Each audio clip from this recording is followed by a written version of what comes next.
actually seen them. We're outlaws. We're supposed to be outlaws. Terrorizing the highway. Your worst nightmare. All across the great state of Texas. In San Antonio, the Bandidos are like tortillas and tacos. They're part of the landscape. You pass us on the highway, and that'd be a mistake. Like everything else here, they're bigger and badder. We unloaded 2 pistols, 9mm and 22. Empty it. If they're close by, violence isn't far away. When you stab somebody 20 times, it's because you hate them and you want them dead. We're liable to run you down, kick the out of you, back your eyes, wreck you, something. We run the road.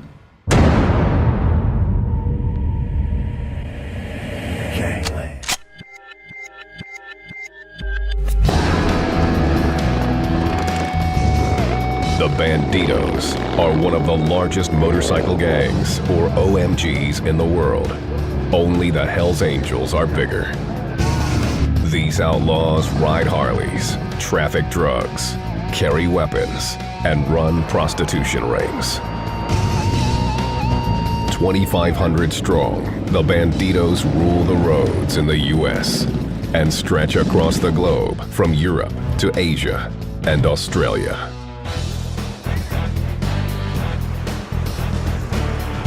San Antonio, Texas, hub of the gang's activity. The cultural gateway of the Southwest. Its landmarks include the Alamo, Hemisphere Tower, and the Riverwalk. San Antonio is the baddest chapter in the nation. We always stuck tight together. We left together, we arrived together. We're always the largest chapter. Bill, who asked to have his identity concealed, isn't hiding from the cops.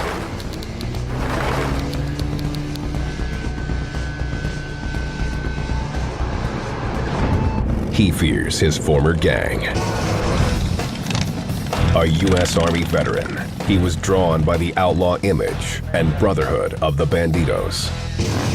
The bandits have been known to go into a bar, pull somebody out of the bar, or go into a bar and shoot people. If you with one, you with everybody. If you cut one, they all bleed. Ed Winterhalter is also an Army vet. At age 14, he saw dozens of Harleys ride up to a carnival. From that moment on, Ed wanted to be a biker.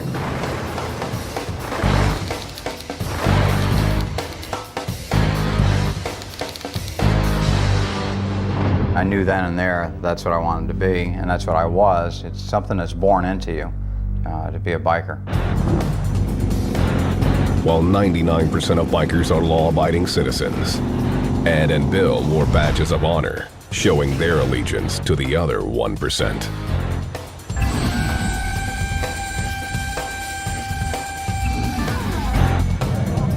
One percenters thrive off their lawless reputation. I think that's all the Bandito lifestyle is about, is criminal activity. There's no other reason to join up with an organization like that. They want to feel like they can do whatever they want to do, whenever they want to do it, and that society can't tell them what to do, the cops can't tell them what to do. While some Bandidos are law-abiding citizens, to the public, the 1% patch means trouble. For Richard Merla, a former high-ranking Bandito, riding with the gang was a lifelong dream.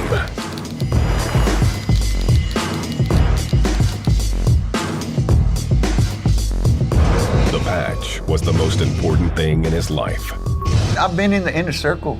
I've been in the circle, man. People are scared just because of the patch. August 16th, 2004. Richard Merla and 2 others were hanging out behind this San Antonio house. Robert Quiroga, a former world championship boxer and one of Merla's friends, was also there. Robert Quiroga was a local hero. He was San Antonio's first world champion boxer. I give you Robert Quiroga. He was very highly respected. He worked in the community. Everybody in San Antonio knew him. He was well-liked. People knew him for having fought his way out of, essentially a tough part of San Antonio. It was around 3 a.m., and after shutting down a local strip club, The friends were working their way through a case of beer. Their judgments were impaired when Quiroga decided to dredge up an old incident. As the story goes, Merla apparently stole a Scarface movie poster from the house of a friend of boxer Robert Quiroga's. Merla says he stole the poster because the gang had long ago dubbed him Scarface, a reference to the mark on his face. That was my nickname they gave me. My brother gave me that name. And so we're at this guy's house drinking, and he had a Scarface poster up there. And just for the hell of it, I said, you can't have that picture in your house. That's me, that's mine. This wasn't the first time Quiroga mentioned the Scarface incident. But on this particular night, he wouldn't let it go. They were high and drunk and got into an argument about the Scarface poster. So Quiroga basically confronted Merla about it, and Merla wasn't going to have it. Quiroga challenged him in front of a Bandido. To Merla, it was an inexcusable insult. Disrespect a brother in front of another brother, you automatically react. This was a childhood friend and a friend of the Bandidos. But that night he let the alcohol take control, and I gave him 2 chances to leave. Quiroga wouldn't go, so Merla did. When Quiroga left the backyard a few minutes later, tragically, Merla was waiting. That's when the other 2 guys heard him yell, "No, no, no."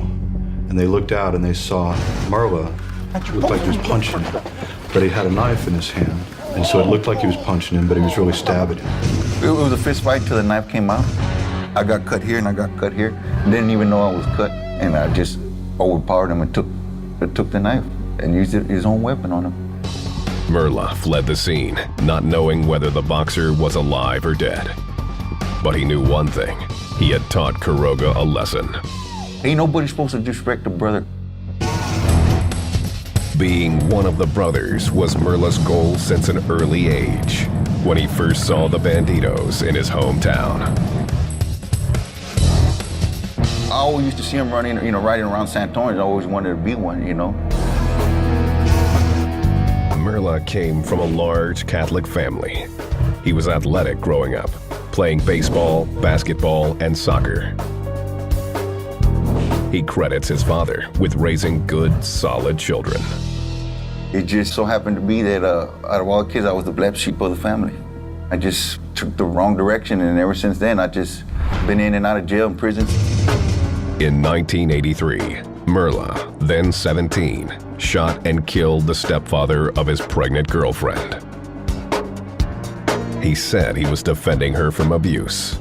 Merla was convicted of voluntary manslaughter and given 5 years probation. A string of arrests followed for everything from assault to drug possession and drunk driving. He ended up serving 4.5 years in prison. In 1997, Merla had just been released when a member of the Bandidos asked if he'd like to join. I said, no, I just got out of the penitentiary. I've been taking orders for the last 5 years. I'm not ready to take orders as a prospect into the Bandidos. The lure of a renegade lifestyle proved too tempting. Merla bought a Harley and became a Bandido. He was quickly drawn into the Brotherhood and its FTW attitude.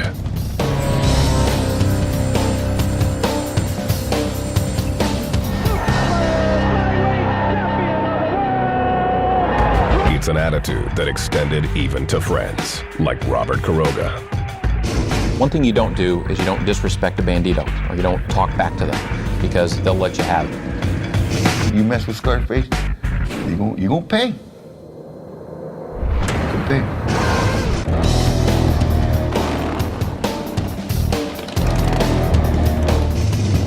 The Bandidos, an outlaw motorcycle gang, travel in packs.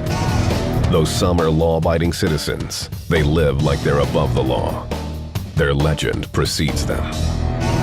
When you're dealing with them, be aware of what they do, that they carry weapons, that they sell drugs, that they steal motorcycles, that they assault and even kill people. From the beginning, it was clear. Cross the Bandidos at your own expense.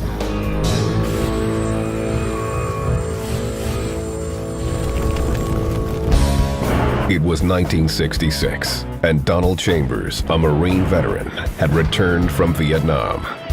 He came up with the idea of putting together a group of men who shared a common interest: their bikes and living on the edge. Just to get together people that all like one thing, like a bowling club or anything else. In our case, it's motorcycles. The group quickly developed an outlook on life and the way a biker should live it. We like to tell people that the club was not in the business. You weren't supposed to give anybody any. You weren't supposed to take any from anybody. The Bandidos were following in the footsteps of other big biker gangs through the years. In the 1930s, the Outlaws dominated Illinois. In the 1940s, the Hells Angels roared into existence in California. In the late 1950s, the Pagans arrived on the scene in Maryland. The 1960s became the Bandidos era, and they claimed Texas as their home turf. Chambers began to create an image for the gang. According to popular legend, he adopted the red and gold colors from the Marine Corps. The gang's name and mascot, Frito Bandido, were supposedly stolen from the corn chips that are still popular today. Ed Winterhalter, who was a member of the Bandidos for 7 years, says that's fiction. The colors, he insists, were chosen to replicate the venomous coral snake. The mascot reflected Chambers' appreciation of Mexican bandits. Well, the character came from the actual bandidos of Mexican folklore. Although they would go out and rape, plunder, and pillage other areas, in their own backyard, they were their protectors. The early 1970s saw the gang grow quickly into a force. The new recruits seemed to share a common background. A common component is that most of these guys have had a missing piece of their childhood. So, in a sense, they are looking for a family. I joined because, like I said, I wanted to be a part of what I thought was one of the best or baddest organizations, where I could go anywhere and there were Bandidos there and I could party and have fun with them. That brotherhood was particularly attractive to some Vietnam vets who joined the gang in droves. In the late 60s, early 70s, there was an influx of people coming back from the military that wanted that adrenaline rush that they had. And they wanted to replicate it here. And they also wanted to replicate the camaraderie, the brotherhood that they had with their fellow soldiers in Vietnam. The drug culture that was so much a part of the war came back from Southeast Asia with the new pledges. Taking a page from the Hells Angels, the Bandidos made meth as much a part of the gang as their motorcycles. Not only did the drug keep them awake during runs, but it was also a moneymaker. Methamphetamine's always been the biker's drug. The Hells Angels are kind of the trendsetters in the outlaw motorcycle gang world. That's just the reality of it. And as much as these other gangs hate them, they do follow them, they do mimic their behavior. The Bandido Nation expanded in the 1970s as new chapters spread throughout Texas and several surrounding states.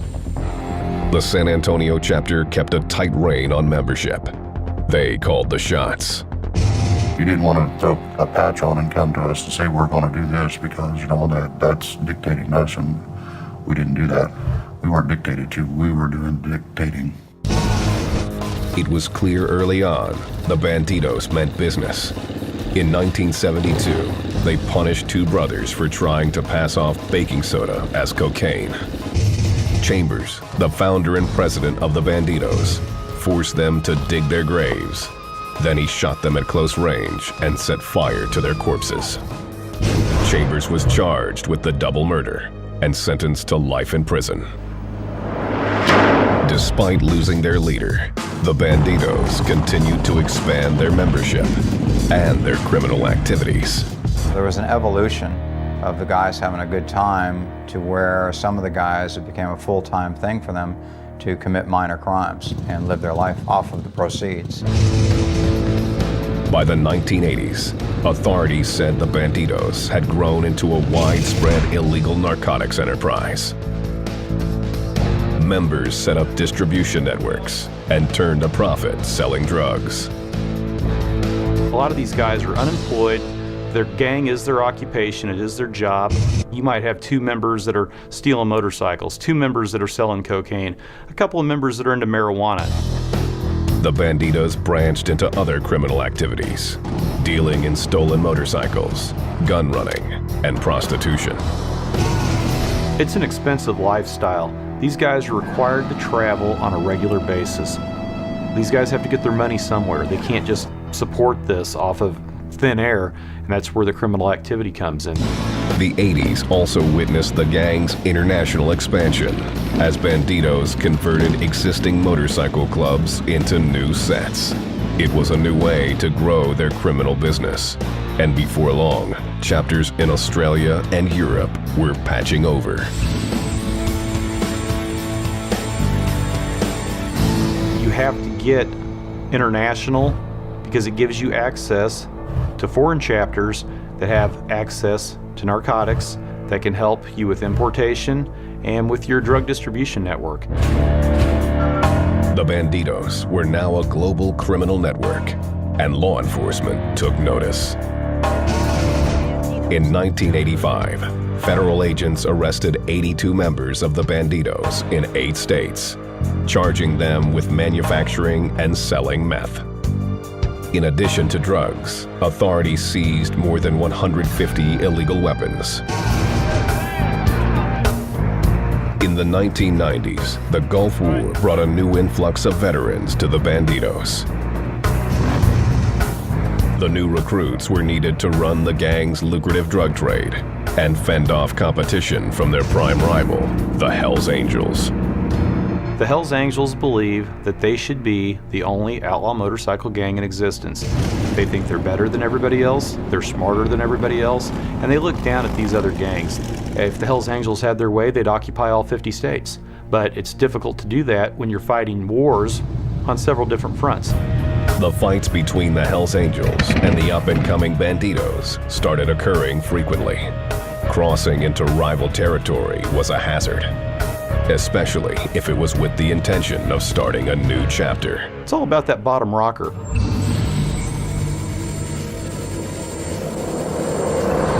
If you have Texas on your bottom rocker, then you're claiming Texas as your territory. Just the same as a Hells Angel would claim California with his. When you move another group into that equation, you're going to have problems. In 1996, the Bandidos' war with the Hells Angels literally exploded. Police suspected a member of the Bandidos launched an anti-tank grenade into their rivals' headquarters in Copenhagen, Denmark. 2 people were killed. At least 15 more were injured. The Bandidos were in the biggest battle in their history, and Richard Merla, aka Scarface, was about to become a top soldier. In 1999, a man named John Portillo stepped in as president of the powerful San Antonio chapter. Merla says that Portillo tapped him to be his sergeant-at-arms, the chief of his security force. You could depend on me. I wasn't going to run. I wasn't going to fade away. You know what I'm saying? Merla possessed the quality most prized by Bandidos: loyalty to the Brotherhood. He was quickly awarded the gang's coveted Expect No Mercy patch. The patch is given to members who have done something beyond the normal call of duty for the gang. And I ain't talking about going stealing a motorcycle for them. I ain't talking about selling dope for them, like that. More or less just taking another person's life. It's worn right here in the front, where you with the circle patch and put it right there. By now, violence and drugs permeated the Bandidos from top to bottom. In Houston, authorities were convinced the organization was corrupt at every level. I've been around them. I've been in amongst them. Are there some good guys in the Bandidos? None that I personally saw. Are there some that put on a very good facade where they appear to be good guys? Sure. In 1999, Officer Jones, who asked to have his identity concealed, went undercover with his partner to infiltrate the Bandidos as part of a Houston drug sting. you start running into the same people, then they start remembering you. Maybe buy a drink here, buy a drink there for them, shoot a game of pool. Officer Jones took his time, gaining the confidence of his targets. They're intelligent. They know to have frontmen. They know to place as much insulation between them and their criminal activity as they can. Jones and his partner started dropping hints about wanting drugs. After a few months, they were allowed to buy from the Bandidos. During the deals, they listened to members brag about stealing motorcycles. Within a year, they had infiltrated the Bandidos operation. Every day brought new risks. We didn't want to cross the wrong fence and find ourselves in a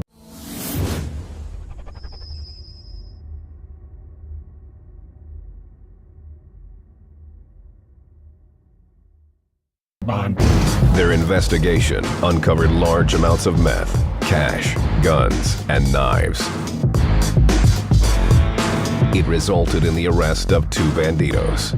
More than $250,000 worth of drugs and white supremacist material were also seized. It didn't take the Bandidos long to figure out who had betrayed them. There was a prize put on mine and my partner's head by the Bandidos. I've heard it was $10,000. My partner and I took it seriously. I don't know how many t-shirts that we found that said snitches are a dying breed.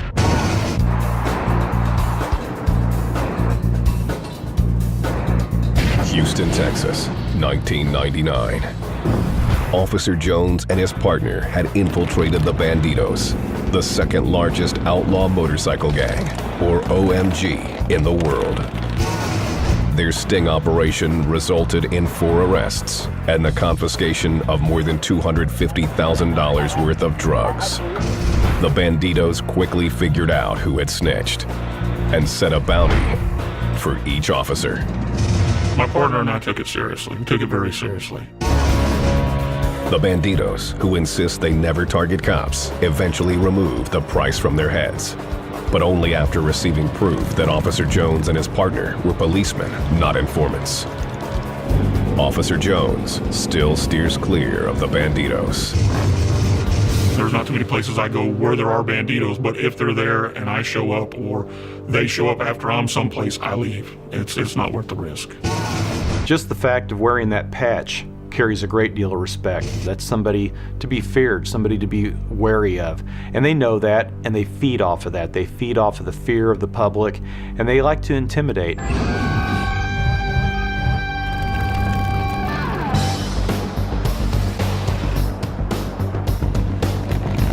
San Antonio, Texas, October 20th, 2001. A Bandido named Javier Negrete was shot in the stomach and killed outside a billiard hall. Some witnesses told police Negrete had been trying to break up a fight.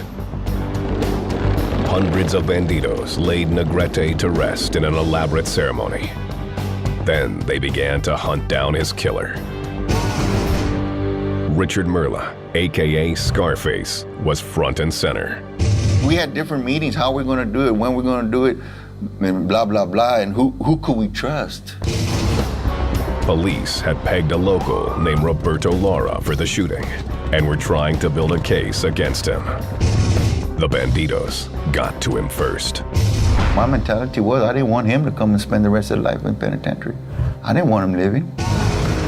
Months after Negrete's murder, Merla and a group of 4 accomplices pulled into a rest stop south of the city. It was an elaborate setup. Laura had arrived moments earlier with a woman who was actually part of the plan. We already know what she's driving. So me and another Bandido got out of the truck and went straight to his car. Merla and the Bandidos pulled Laura out of the car and shot him 11 times. Once he fell to the ground, that was it. We unloaded 2 pistols, 9mm and 22. Empty it.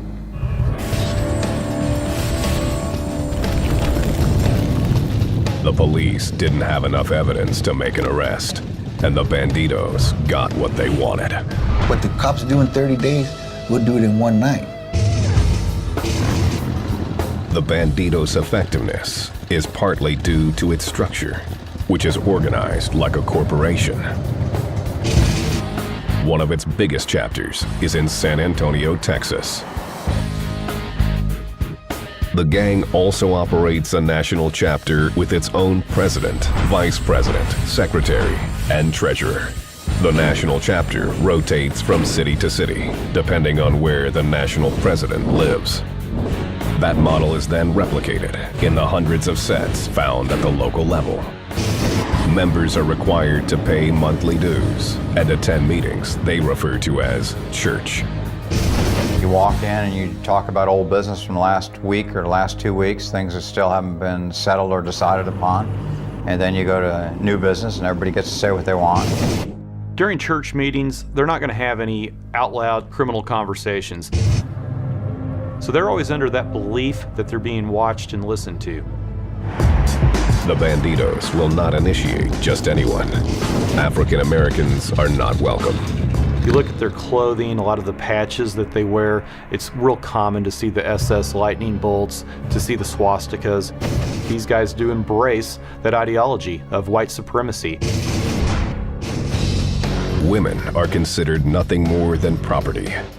Girlfriends, known as old ladies, are forced to wear a patch that advertises them as Bandido property.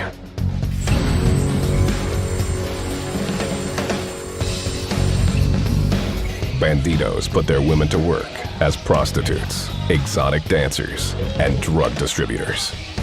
If a so-called old lady resists or talks back, the Bandidos counter with force. Women get their teeth knocked out, they get their eyes blackened. It's common practice. And they look at it as, you know what? If things don't work out, something happens. There's a line of other women that are waiting to take her place. There's also a waiting list to join the Bandidos. Each chapter recruits trial members. It's kind of like a farm team that you would have in sports. You bring a person into that gang, you can kind of monitor them from afar, see how they're doing, see what kind of person they are, how they handle themselves. If a man is well liked, he'll be invited to become a prospect.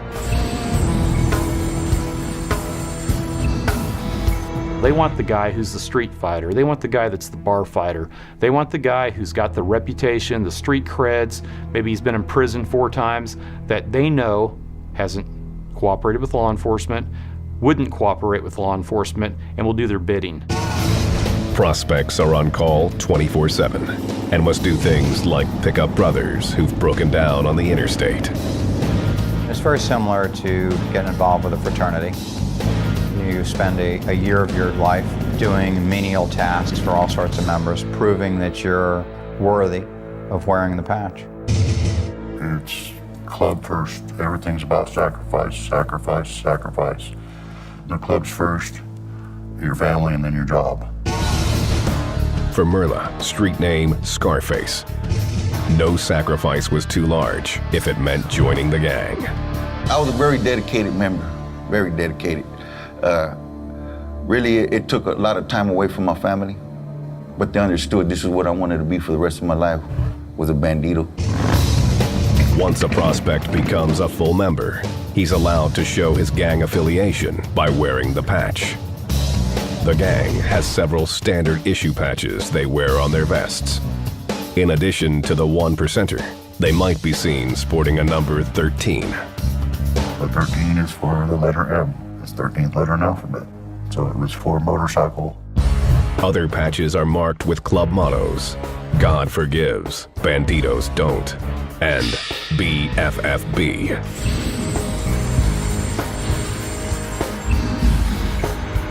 The gang adheres to a strict set of rules. They must keep a running motorcycle, log thousands of miles riding, and go on mandatory annual road trips or runs. It costs a lot of money to put fuel in your motorcycle, and it costs a lot of money to stay places, and it's just a very expensive lifestyle. It's a lifelong bond. The men are there for all of each other's moments in life, but they reserve a special level of respect for the deaths of members.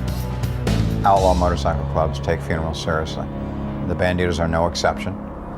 In the Bandito world, if you're within 500 miles of the location of a Bandito that dies, it's mandatory attendance for every Bandito within that 500-mile radius. They do those funerals for every Bandito, no matter if they die of old age, in a car accident, motorcycle accident, or if they're gunned down. The funerals are complete with their own set of rituals. Bandito members are laid to rest with their patches. They are literally buried by their brothers, who take turns throwing dirt on the grave. The Bandito family love does have its limits. Lying, cheating, disobeying, or showing disrespect is all it takes to be excommunicated from the gang. It's a lesson that Richard Scarface Merla would learn the hard way when he murdered San Antonio's favorite son. When Merla murdered him, it was almost like he had murdered a Bandito. That's how the Bandidos reacted to it.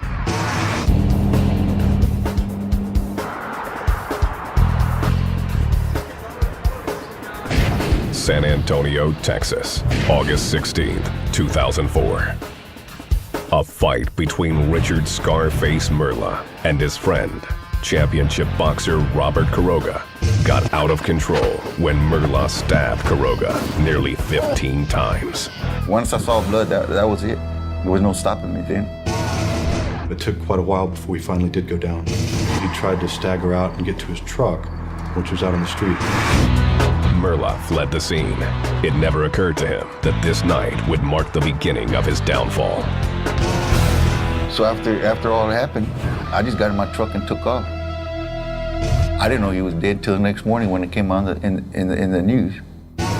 It was senseless. No mercy. I don't think anybody deserves to be stabbed 18 times in the back. I'll be straight up, you know. I don't have to lie. He was a good dude. He helped me out. He helped a lot of Bandidos out in San Antonio. But that one night, he let the alcohol take over, and it cost him his life. Police quickly issued a warrant for Merla's arrest. He figured the Bandidos would rally around him. Merla hadn't counted on two developments. One was the outpouring of public grief when news of Quiroga's gruesome death came out.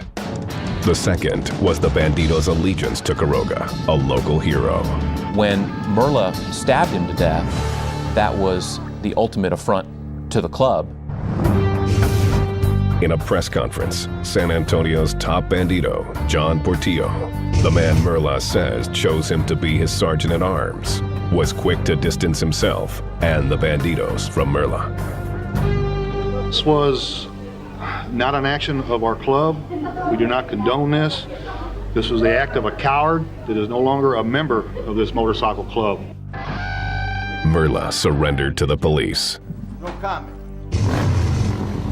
I know that nobody was happy with him, and I also think that at some point he realized he just didn't have any money, and he had nowhere to go, and there wasn't anything he could do except try to get himself to where he wasn't going to be in danger anymore.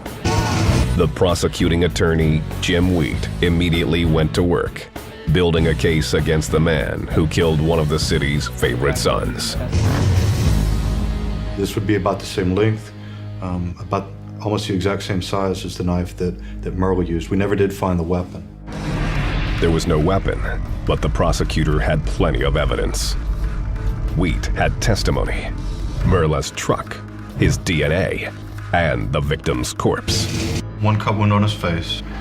You can see on his back that there are a couple of different knife wounds on the shoulder, one on the top of the back. It was either him or me, because this cut on my leg would have went in centimeters deeper. It would have busted the main artery, and I wouldn't be sitting here in this interview today. The physical evidence led the prosecution to shrug off Merla's claim that he had committed the murder in self-defense. If you just want to stab somebody once or twice and try to get away to your truck, that's one thing. You know, that could be a self-defense case. When you stab somebody 20 times, it's because you hate them and you want them dead. They also noted blood patterns. There was a struggle. It's all Robert's blood, you know, where the attack happened. Merla doesn't start bleeding until he's actually leaving and walking away from the scene. prosecutors concluded that none of Merla's injuries had been inflicted by Quiroga. Instead, the location of the cuts suggested they occurred as a result of the knife slipping from Merla's hand while stabbing Quiroga.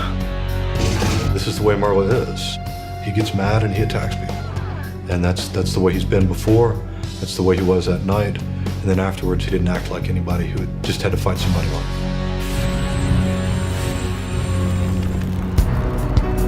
The trial was set to begin on September 12, 2005. To the prosecution's surprise, Merla's attorney asked for a plea bargain before the trial even began. He walked in with his attorney on Monday morning when the jury's coming up, and he said, hey, can we work this out? We want to work out a plea. I said, are you kidding?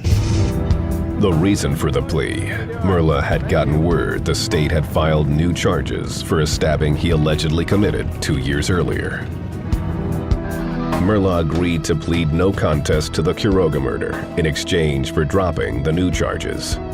He was sentenced to 40 years in prison. Merla claims the Bandidos broke their own code and ratted him out for an earlier murder.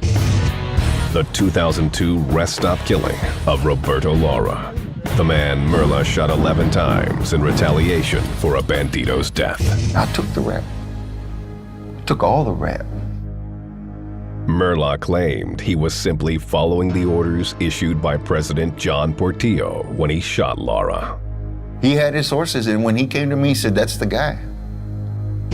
We need to take care of him. I knew what he wanted done. He didn't want no black eyes and broken noses, teeth missing, and I took care of it. Merla says only Portillo had the authority to order the hit. His title says it all. Like chief of police, what does he do? He gives orders. Portillo has refused numerous interview requests. He adamantly denies ordering the murder and hasn't been charged with any crime. If I wanted to, I could have been like them and snitches, but it's against my own personal beliefs. It's pointing the finger at other people, man. And they know it. They know it. Former Bandito Bill feels Merla shouldn't have been given the shaft by the gang. He was a good person. He's no different than anybody sitting here. If you needed something, he'd give it to you. If you were broke, he'd give you half the money he had in his pocket. Whatever you needed, he would do for you. That's what the brotherhood was supposed to be about. Merla isn't the only one the Bandito Brotherhood has failed. One day, Bill answered the door of his home and discovered a couple of Bandidos. They'd been told to collect Bill's patch as payback for a dispute with the gang.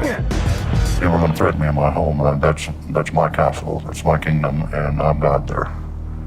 And when they're like, here, let me get it for you, and I turn around and flip the safety off. Smith & Wesson, and you can get the out of my house, or you can get a mother thing. The Bandidos left without Bill's patch, but caught up with him a few months later. The two men snuck up on Bill and jumped him in a parking lot. Infuriated, Bill gave back the patch. He says he had given everything he had to ride with the Bandidos, sacrificing his house, his trucks, and his job. When you're on the road all the time, you're not at home to work to pay bills. You can't pay your bills, and the mortgage company, they ain't gonna let you live in their house for free. Bill, who once lived and breathed for his gang, has settled thousands of miles away from San Antonio. Well, I'm not gonna with now, and hopefully they don't ever want to come with me because they might get more than they ask for.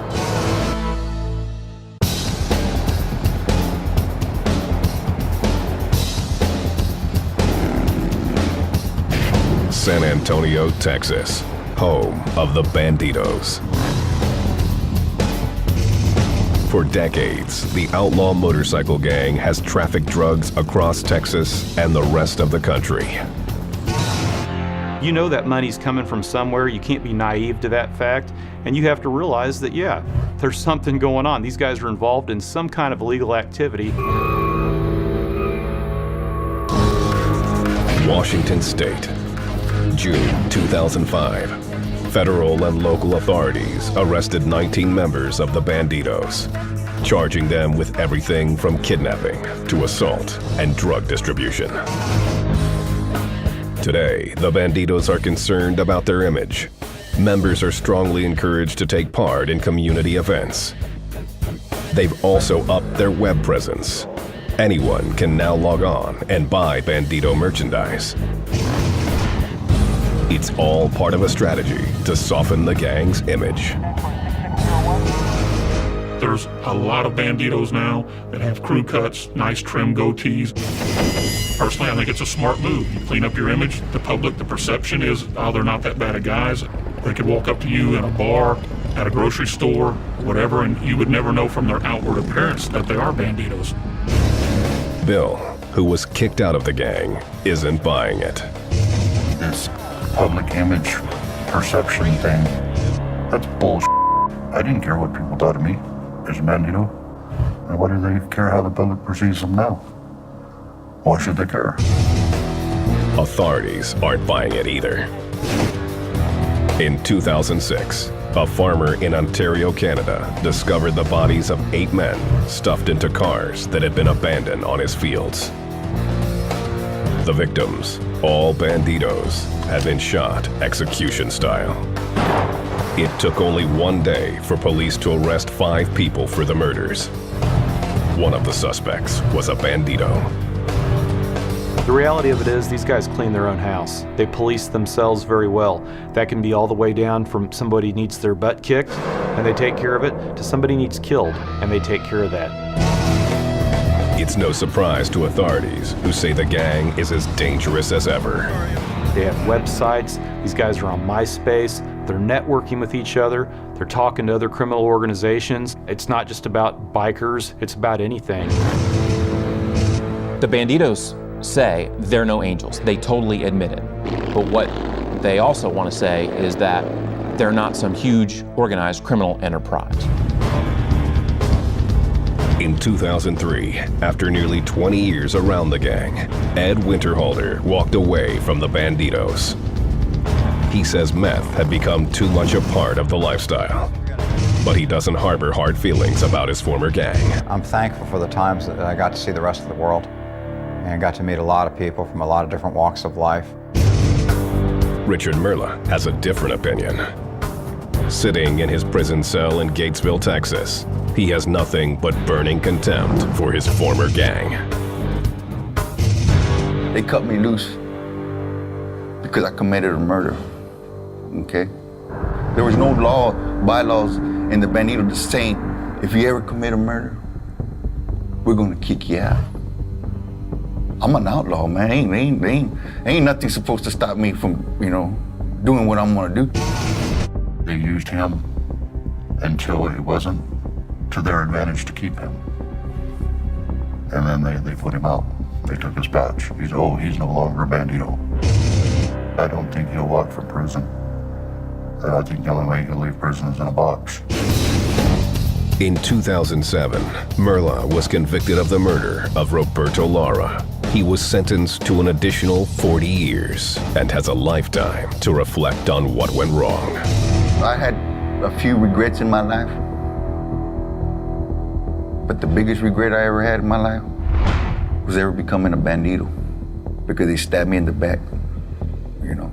They stabbed me in the back.